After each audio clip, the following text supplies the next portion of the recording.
लोगों को तो वित्त मंत्री ने कहीं ना कहीं एक लॉलीपॉप थमा दिया, लेकिन 1 अरब से ज्यादा आबादी वाले इस देश में हर वो व्यक्ति जो फल, सब्जी या किसी भी ऐसी चीज का कंजम्पशन करता है जो कि उसको दिन में आगे बढ़ने की मोहलत देता है, खान पान से जुड़ा है, जो उसके ट्रांसपोर्ट से जुड़ा है, वो कहीं ना कहीं प्रभावित हो रहा है, क्योंकि पेट्रोल और डीजल की कीमतें इतनी बढ़ जाएंगी।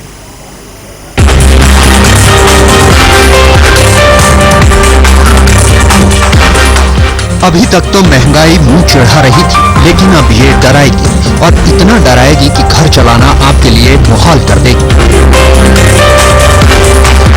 फल सब्जी से लेकर आपका आटा, चावल और दाल सब कुछ महंगा होने जा रहा है। सच तो ये है कि तेल की कीमतों का असर सिर्फ आपकी थाली पर ही नहीं, बाकी जीवन शैली पर भी पड़ने जा रहा है। सरकार ने एक्साइज ही नहीं बल्कि कस्टम्स ड्यूटी में भी इजाफा कर दिया है। बड़ी हैरानी की बात यह है कि जब पूरा देश महंगाई की वजह से कर रहा है, तो ऐसे में सरकार ने तेल की कीमतें क्यों बढ़ाई? चलिए तेल तक बात रहती तो समझ में आता भी। रेल के जरिए माल ढुलाई को भी सर्विस टैक्स के दायरे में डाल दिया है, यानी रोजमर्रा का सामान महंगा होने जा रहा है। सीमेंट भी महंगा कर दिया है, यानी सीधा सीधा आपके घर का सपना और महंगा होने जा रहा है। बड़ी गाड़ियां भी महंगी कर दी गई। सरकार ने स्टिमुलस पैकेज के दौरान दी गई रियायतें वापस ले ली। वैसे तो शादियों का मौसम खत्म हो गया है, लेकिन अगर आप फिर भी सोने या चांदी से बने गहने खरीदने के मूड में हैं, तो जेब से 2 पैसे ज्यादा निकालने के लिए तैयार हो जाइए। सोने पर प्रति 10 ग्राम 300 और हर 1 किलो चांदी पर 1500 रुपए कस्टम ड्यूटी देने के लिए तैयार हो जाइए। सर्विस टैक्स का दायरा भी बढ़ा दिया गया है। अब हवाई जहाज यात्रा भी महंगी हो गई है, चाहे वो अंतर्राष्ट्रीय सफर हो या फिर देश में। हर किसी को 10.3% के हिसाब से सर्विस टैक्स देना होगा। घर को किराए पर देने को भी सर्विस टैक्स के दायरे में लाया गया है। अगर आप घर खरीदना चाहते हैं और लोकेशन के लिए एक्स्ट्रा पैसे देते हैं, तो उस पर भी सर्विस टैक्स लगेगा। यहाँ तक कि अगर आपकी कंपनी आपको हेल्थ इंश्योरेंस देती है या फिर हेल्थ चेकअप कराती है, तो भी सर्विस टैक्स देना होगा। आशीष महर्षि, दिल्ली, आज तक। तो आपने देखा किस तरीके से सर्विस टैक्स का दायरा बढ़ा दिया गया है। हालांकि सर्विस टैक्स की दरों में फिलहाल कोई छेड़छाड़ नहीं की गई है, लेकिन इसका असर पड़ता है कहीं ना कहीं आपकी जेब पर। उम्मीद थी कि बजट में बढ़ती हुई महंगाई पर लगाम लगाने के लिए सरकार कोई न कोई दिशा निर्देश जारी करेगी, लेकिन पेट्रोल और डीजल पर एक्साइज ड्यूटी और सेस बढ़ाकर वित्त मंत्री ने मुसीबतों का एक पिटारा खोल दिया है। सरकार के इस फैसले के खिलाफ पूरा का पूरा विपक्ष आज एकजुट होकर संसद भवन के सामने दिखाई दिया है। एक ऐसा नजारा जो हाल फिलहाल के दिनों में कांग्रेस की सरकार के सामने नहीं दिख रहा था।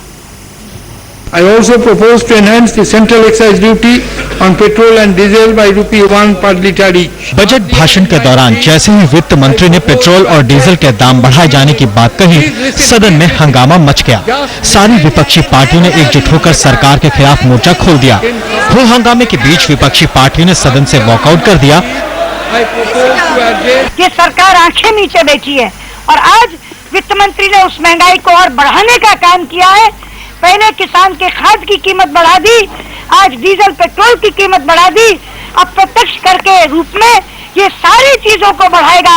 इसलिए इस जन विरोधी सरकार, किसान विरोधी सरकार और गरीब विरोधी की सरकार के प्रतिवाद करते हुए पूरे का पूरा प्रतिपक्ष सदन से बहिर्गमन करके आपके सामने खड़ा है। पेट्रोल डीजल की कीमतों में बढ़ोतरी के खिलाफ लेफ्ट और राइट के बीच की दूरी भी खत्म हो गई।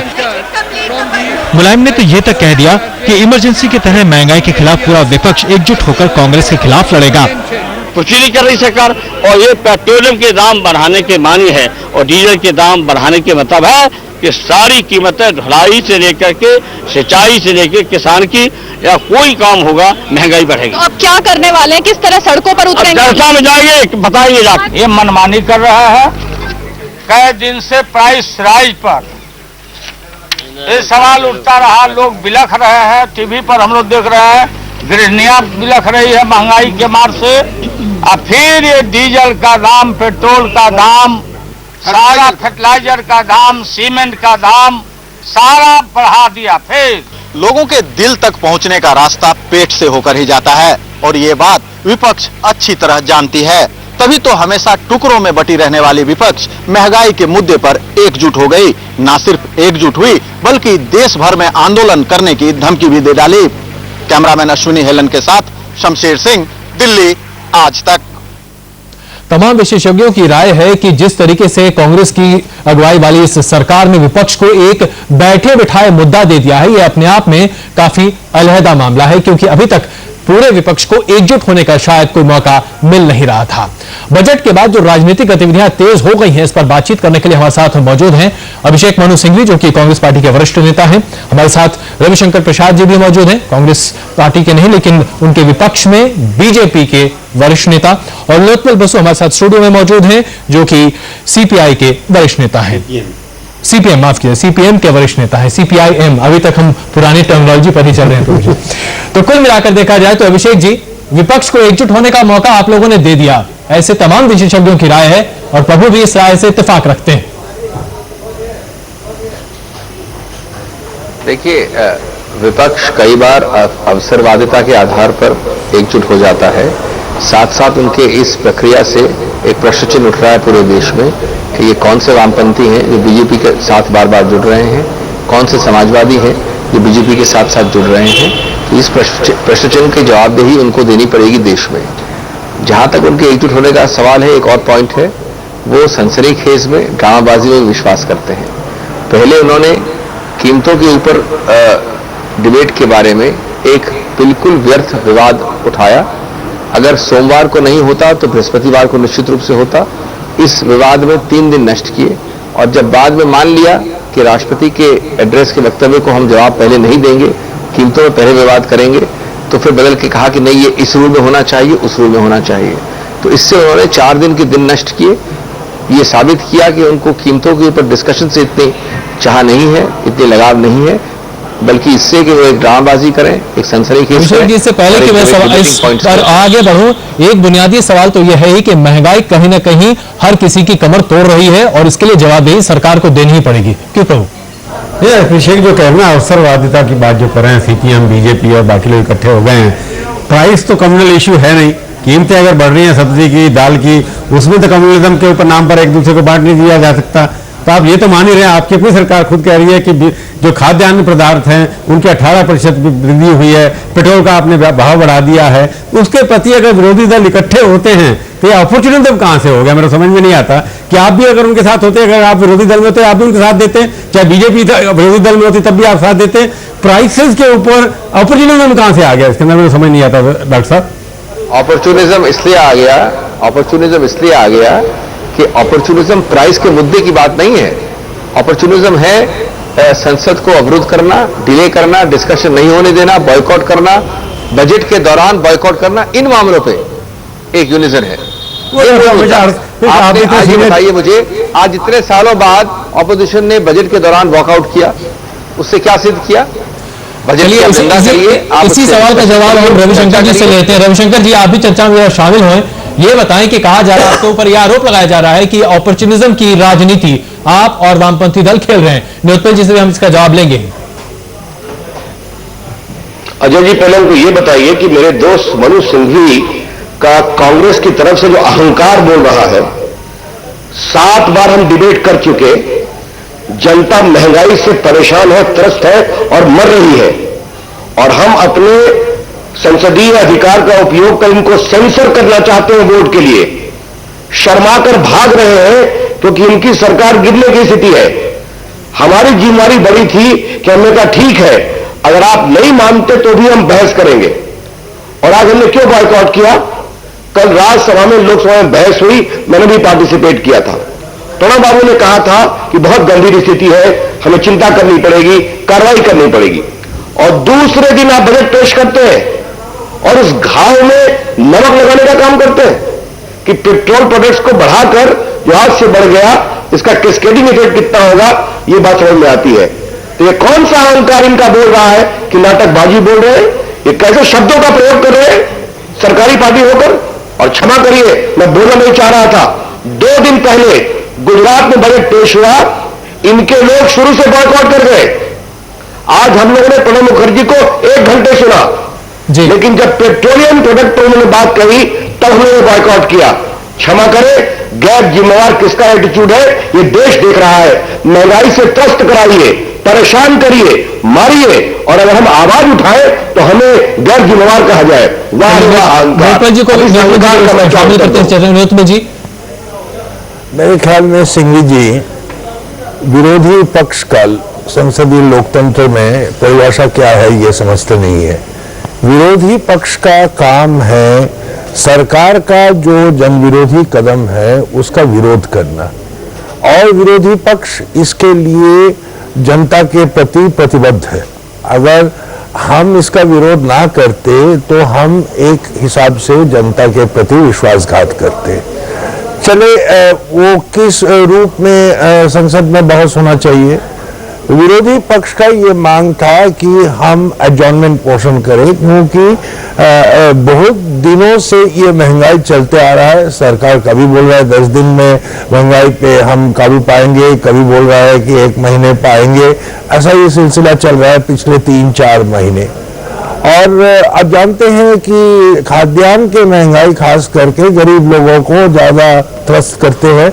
तो हमारे जैसे लेकिन इस वॉकआउट से क्या आप गरीब लोगों के भावनाओं को संसद में प्रदर्शित कर रहे हैं या सिर्फ अपनी राजनीति को आगे बढ़ा रहे हैं? एकदम आज अगर आप वो बार बार अगर आप दर्शकों को दिखाइए कि वो जो हाउस का प्रोसीडिंग्स का वो जो तस्वीर, तब पता चलेगा कि एक स्वयंस्फूर्त रूप से सब उठ खड़ा होके, और इसका जुड़ाव है काल की जो घटना हुई है जिसमें सरकार ने विरोधी पक्ष द्वारा उठाए गए जो सवालात थे, क्योंकि ये जो महंगाई हो रही है ये महंगाई दुनिया के स्थिति के जो मतलब जिक्र ये करते हैं अपने आप की बचाव के लिए, वो भी लागू नहीं होता।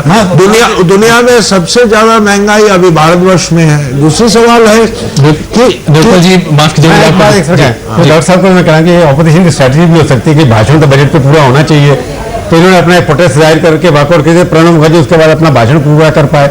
वो एक कॉन्स्टिट्यूशनल ड्यूटी कह रहे थे कि मेरा ये कॉन्स्टिट्यूशनल अधिकार है बजट का, तो प्रोटेस्ट तो हुआ है। डॉक्टर साहब को मैं कह रहा हूँ कि ऑपोजिशन ने प्रोटेस्ट करके अपना एक रजिस्टर कर लिया कि ऑपोजिशन मस्ट हैव इट्स से। डेमोक्रेसी में कहते हैं the ruling party must have it's way and the opposition must have it's way. That's what. तो आपको अपना रास्ता मिल गया बजट का भाषण देने का, उन्होंने अपना प्रोटेस्ट कर दिया। तो जो डेमोक्रेसी का खेल है बात कह रहे हैं, ये अपॉर्चुनिटी कोई नहीं दिखाई देता मेरे को इसके अंदर। अभिषेक जी आपसे इसका जवाब लेंगे, फिलहाल हम एक छोटा सा ब्रेक ले रहे हैं। अभिषेक जी माफ कीजिएगा, एक छोटा सा ब्रेक लेना पड़ेगा यहां पर, और वाकई में इस पर चर्चा करनी जरूरी है कि क्या डेमोक्रेसी में यानी कि लोकतंत्र में विपक्ष को अपनी बात रखने का कोई अधिकार नहीं है क्या? एक ब्रेक के बाद वापस आते हैं।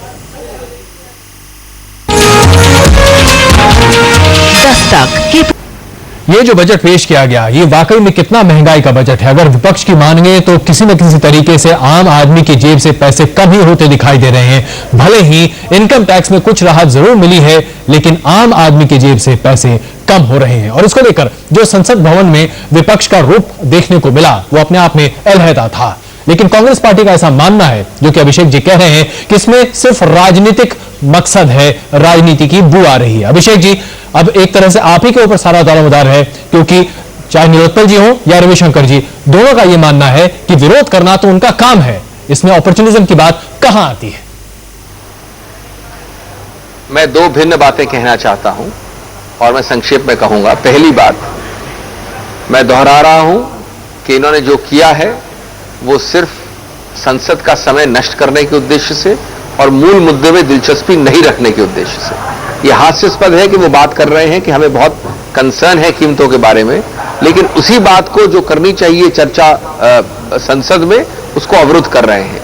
तीन पहलू इसके। पहले हफ्ते में 5 दिन में से लगभग 3-3.5 दिन इन्होंने नष्ट किए एक व्यर्थ डिबेट में, जब सरकार डे 1 से कह रही है कि हम कीमतों में पूरी तरह से चाहते हैं डिबेट, लेकिन आप इसको अवरुद्ध न करें। दूसरी बात, कल जो इन्होंने बजट के वक्त ये बॉयकॉट किया, इसका क्या मकसद है? क्या मूल मुद्दे को समझाया किसी को? मूल मुद्दा क्या था? ये जो बहाना बनाया गया पेट्रोल की कीमतों का, वो मुद्दा क्या था? 2008 के मध्य में जब अंतर्राष्ट्रीय क्रूड ऑयल की $140 थी, एक सेकेंड दीजिए खत्म करने को मेरे को, $140 प्रति बैरल थी, तब हमने 5% इंपोर्ट ड्यूटी कम की। आज जब $70-80 है, $70-80 है, तो वित्त मंत्री ने उसको वापस 5% को बढ़ाकर जो पहले था वो वापस वैसे ही कर दिया। एक पैसा 2008 से बढ़ाया नहीं। उसको ये इस बहाने करके कि कीमतें बढ़ रही हैं बॉयकॉट किया। डॉक्टर साहब मैं आपसे सवाल पूछूंगा, होता है बजट। मैं डॉक्टर साहब यहाँ पर रोकूंगा आपको। उन्होंने एक पैसा 2008 से नहीं बढ़ाया। हाँ मैं डॉक्टर साहब रोकूंगा आपको, एक मिनट रोक लीजिए, मेरी बात सुन लीजिए प्लीज। आपने कहा कि बढ़ाया नहीं है। भारतवर्ष एक ऐसा देश है जिसमें पेट्रोलियम प्रोडक्ट्स के ऊपर सबसे ज्यादा टैक्स सरकार का आता है।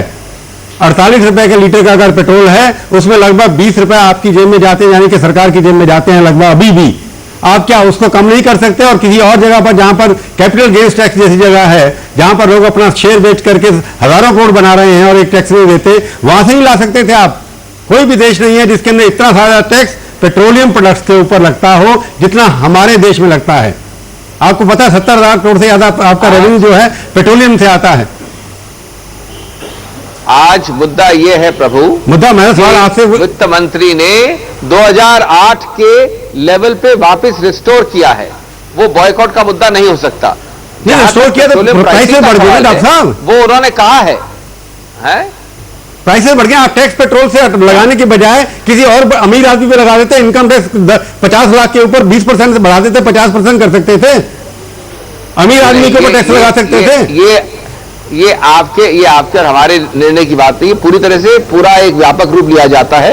ये कुछ भी नहीं किया गया है, सिर्फ रिस्टोर किया गया और पारदर्शी रूप से बजट में लेकिन यहाँ पर एक मेरे को लगता है डॉक्टर साहब बीजेपी शेयर की जाती है। डॉक्टर बीजेपी और कांग्रेस में एक ही है कि कॉर्पोरेट वर्ल्ड को जितने कंसेशन दिए जाए उतने अच्छा है। आम आदमी को कोई कंसेशन देने की आपकी दोनों की तरह कि 10 साल तक बीजेपी की सरकार जो 6 साल रही, कैपिटल गेन टैक्स नहीं लगाया और आपने भी नहीं लगाया। अगर आम आदमी की कोई स्कीम्स यूपीए 1 और यूपीए 2 जैसी बना सके कोई, तो भाई उसका उदाहरण दीजिए। आम आदमी के लिए व्यापक हित की स्कीम्स यूपीए ने बनाई है। अभिषेक जी आपसे ये पूछना चाहता हूं कि आपके जो टोटल रेवेन्यू अर्निंग्स है उसके अंदर हाइड्रोकार्बन सेक्टर से आप कितना पैसा इकट्ठा कर रहे हैं? सवाल ये है कि आप छूट देते हैं 26,000 करोड़ का डायरेक्ट टैक्सेस में, जो कि टारगेटेड है, जो जिसको खाते पीते कमाने वाले लोगों के ऊपर है, और जो टैक्स देने वाले हैं वो सिर्फ हमारे देश के 3 करोड़ है और पूरे देश की आबादी है 110 करोड़ का। 110 करोड़ आबादी जिसके ऊपर ये 60,000 करोड़ जो इंडायरेक्ट टैक्स आपने लगाया है उसका असर जाएगा।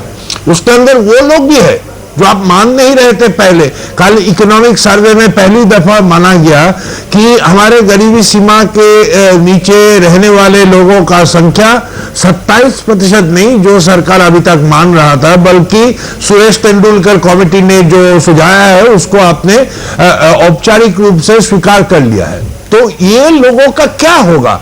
मतलब आप आम आदमी के बात करते हैं और आप शाइनिंग इंडिया की ओर जाते हैं, तो उसका नतीजा क्या होता है रविशंकर जी को भी मालूम है, आपको भी मालूम है। बहुत ही अहम सवाल उठाया है निरुत्पल जी ने। आर्थिक पॉलिसी एक है बिल्कुल, तो बजट की जो है दिशा जो है वो दोनों की एक ही है, पर दशा खराब हो रही है। चलिए यहीं पर एक छोटा सा ब्रेक लेते हैं। रविशंकर जी और अभिषेक जी से बातचीत जारी रहेगी और ब्रेक के बाद हमारे साथ सलमान खुर्शीद जी भी जुड़ रहे हैं, उनसे भी बातचीत जारी करेंगे। लेकिन पहले एक छोटा सा ब्रेक और वापस आकर के क्या ये बजट वाकई में आम आदमी के हित में है या आम आदमी के खिलाफ, ब्रेक के बाद।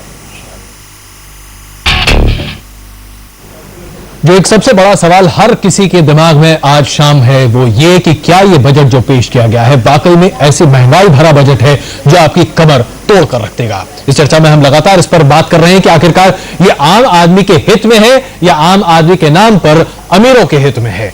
और अभिषेक जी हमारे साथ है, लेकिन इससे पहले कि अभिषेक जी के पास पहुंचे, रविशंकर जी आपसे ये पूछना चाहेंगे, प्रभु ने अभी कहा कि चाहे भारतीय जनता पार्टी हो या कांग्रेस पार्टी हो, सरकार आप समूह किसी की भी हो, लेकिन बजट में आम आदमी का नाम होता है, फायदा अमीरों का होता है।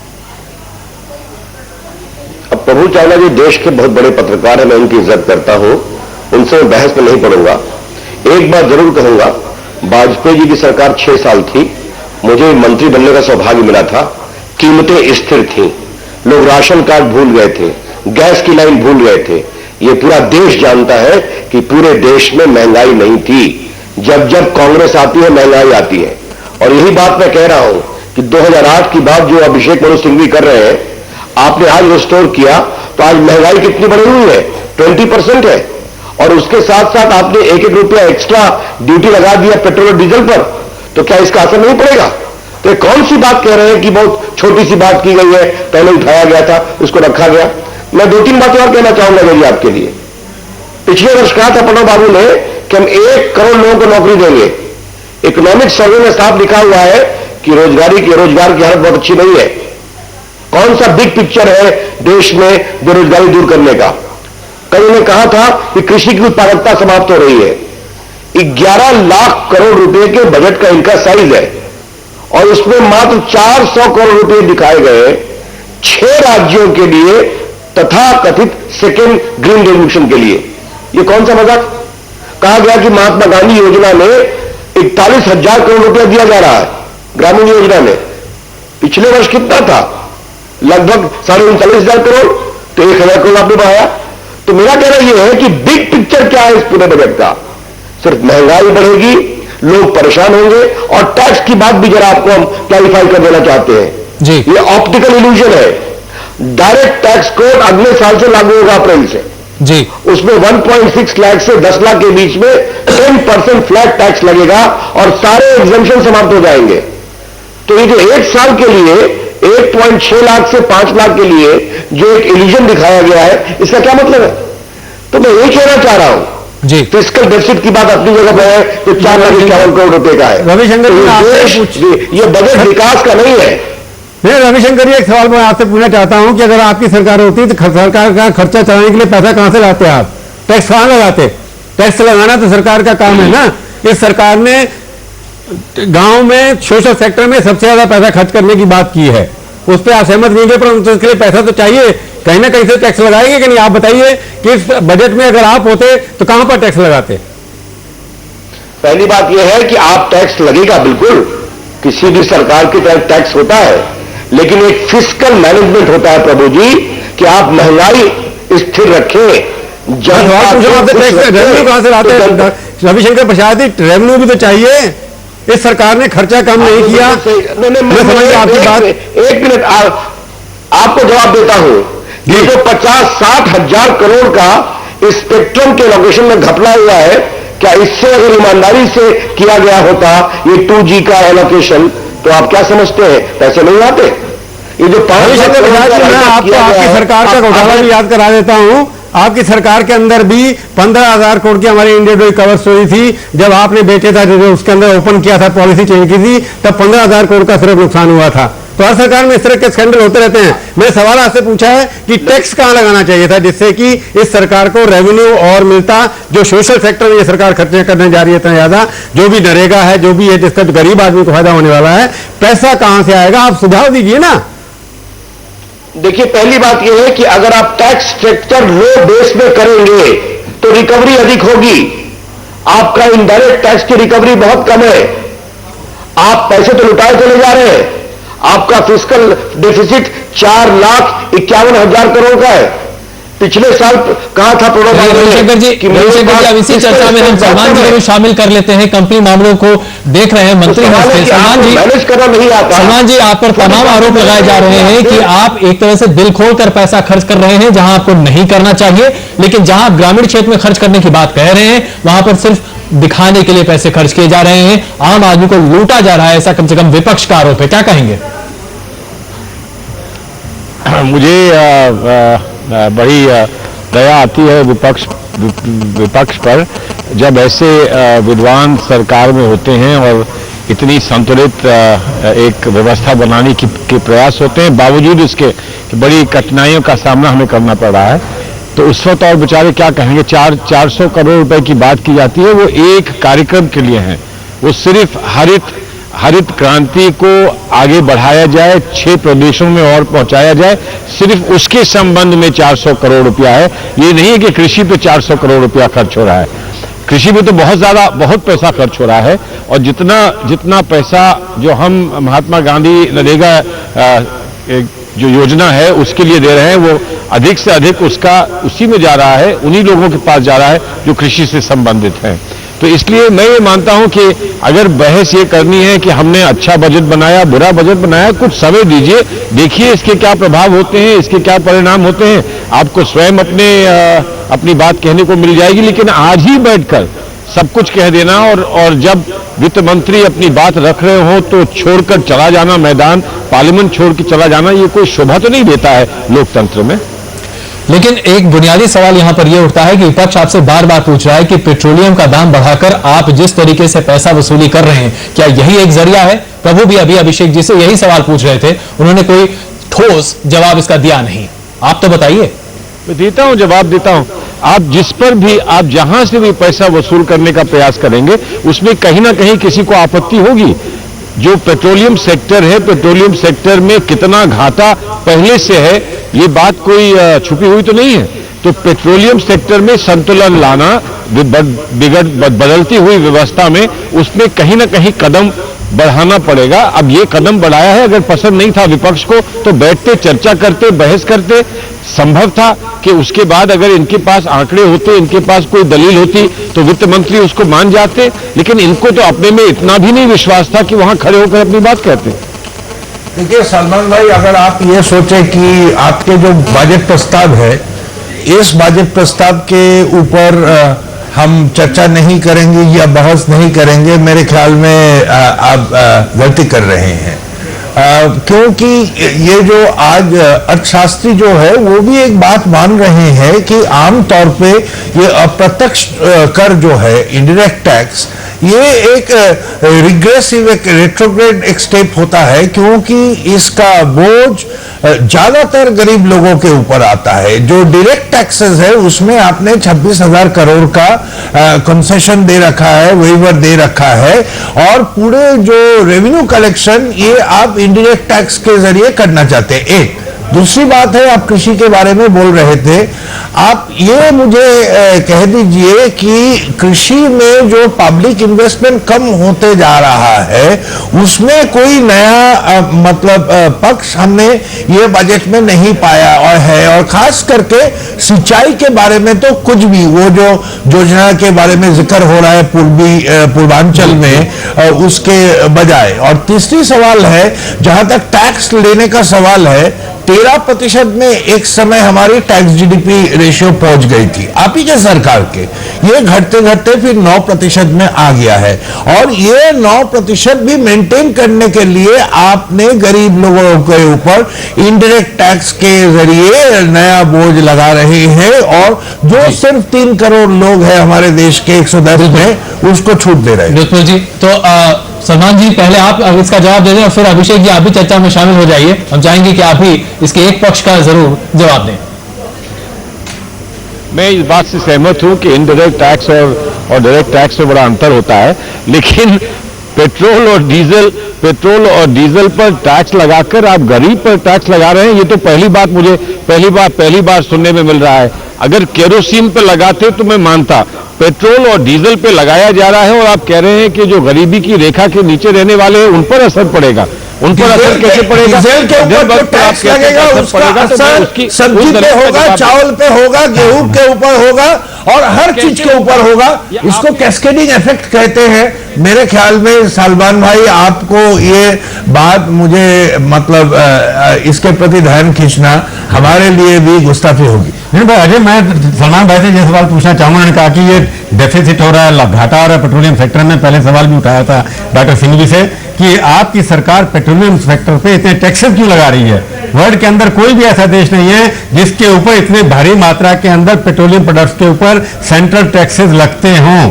आप क्यों लगा रहे थे सारे टैक्स उसके ऊपर? अगर आप टैक्सेस हटा दिए उसके बाद पेट्रोलियम कंपनियों को अपने उसी भाव पर बेचने दें, वो फिर भी मुनाफा बनाएंगी, क्योंकि आप उस गैप को कम करने के लिए टैक्सेस लगा रहे हैं, उसको भरने के लिए कंज्यूमर से पैसा ले रहे हैं। कंपनियों को कोई घाटा नहीं हो रहा है, आप सिर्फ अपना गैप कम कर रहे हैं। जो बजट के अंदर आपका रेवेन्यू है उसको कम कर रहे हैं। टैक्सेस क्यों नहीं कम करते आप? नहीं, वो सिर्फ एक पहलू है। अभी पेट्रोलियम पर एक पूरी रिपोर्ट सरकार के सामने है। पारिक रिपोर्ट सरकार के सामने है। आपका अगर ये विचार है और आपका ये विचार अगर आम सहमति इस विचार पे बनती है, मैं समझता हूं सरकार जरूर उस पर आगे बढ़ना चाहेगी। लेकिन ऐसा नहीं है कि ये इस विचार को सभी सहमत हो। इसमें बहुत आपस में बड़े विवाद हैं। पूरे देश में इस पर लेकर अलग अलग विचार हैं, तो उस पर थोड़ा सोचना पड़ेगा ना, तभी हम आगे बढ़ पाएंगे। डॉक्टर साहब, अगर पारिक साहब जो जिनका अपनी इकोनॉमिक फिलॉसफी मार्केट की तरह है, मैं मैंने उनकी किताबें पढ़ी हैं, उनके व्यू भी पढ़े हैं, अगर आप ऐसे इकोनॉमिस्ट को बनाएंगे जिनकी ऑलरेडी आइडियोलॉजी नोन है, इंडिपेंडेंट आइडियोलॉजी के लोग बनाइए, समझ में आता है। मैं ये आपका सरकार का फैसला, मैं आपकी बात से सहमत हूं, डिबेट होनी चाहिए, ठीक बात है। बस यहीं पर एक छोटा सा जवाब ले लेते हैं अभिषेक जी से, उन्हें दरअसल निकलना है। अभिषेक जी, जाते जाते हमें कम से कम ये बता दीजिए कि आप अपनी सरकार के इस बजट के लिए कितने नंबर देते हैं अपने आप को, अगर 1 से 10 के स्केल पर देखा जाए तो? मैं नंबर गेम में नहीं पढ़ने वाला हूं और न मैं नंबर देने में विश्वास करता हूं। मैं आपको एक दो बात संक्षेप में बोल के जाना चाहूंगा जी। एक तो इस डिबेट को इतना संकीर्ण न बनाएं, ये डिबेट व्यापक है, बजट पे है। आप वित्त मंत्री के एक बहुत बड़ी चुनौती को नहीं देख रहे हैं। उन्होंने बहुत खूबी से बखूबी एक बहुत स्पेशल तरह का संतुलन रखा है। एक तरफ फिस्कल स्टिमुलस को बहुत कम, थोड़ा सा कम किया है। जो लोग बात कर रहे थे आज सुबह कि पूरा अबॉलिश हो जाएगा, कम हो जाएगा, खत्म हो जाएगा, थोड़ा कम किया है जो होना चाहिए। दूसरी तरफ डिसइन्वेस्टमेंट, जिसको हम डिसइन्वेस्टमेंट नहीं कहते हैं, हम सिर्फ सेल शेयर्स के करके उनकी ओनरशिप बाकी लोगों के हाथ में बढ़ाते हैं, उससे 25,000 करोड़ बढ़ाने की बात की है। और इधर फिस्कल डेफिसिट को, अभिषेक जी, ये सब तो टारगेट हैं, हर साल बने रहते हैं। आप एक नंबर तो दे दीजिए, चलते ब्रेक लेना है हमें, लेकिन उससे पहले नंबर तो ले लीजिए। एक कार्यक्रम में भी कटौती नहीं की है, बल्कि 15 से 40% वृद्धि की है। इंफ्रास्ट्रक्चर में प्लान एक्सपेंडिचर का 46% इंफ्रास्ट्रक्चर पे प्लान एक्सपेंडिचर। तो यानी आप बेसिकली ये कहना चाहते हैं अभिषेक जी कि जो बजट पेश किया गया है वो बेहतरीन बजट है, इससे बेहतर बजट नहीं हो सकता? मेरा मानना है कि ये बहुत ही अच्छा बजट है, संतुलित बजट है, विकास ओरिएंटेड बजट है, फिस्कल डेफिसिट को कंट्रोल नियंत्रित रखने के लिए बखूबी मेजर्स वाला बजट है।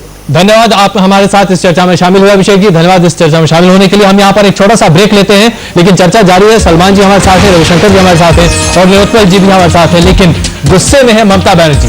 इसका क्या होगा कांग्रेस की सरकार पर असर? ब्रेक के बाद।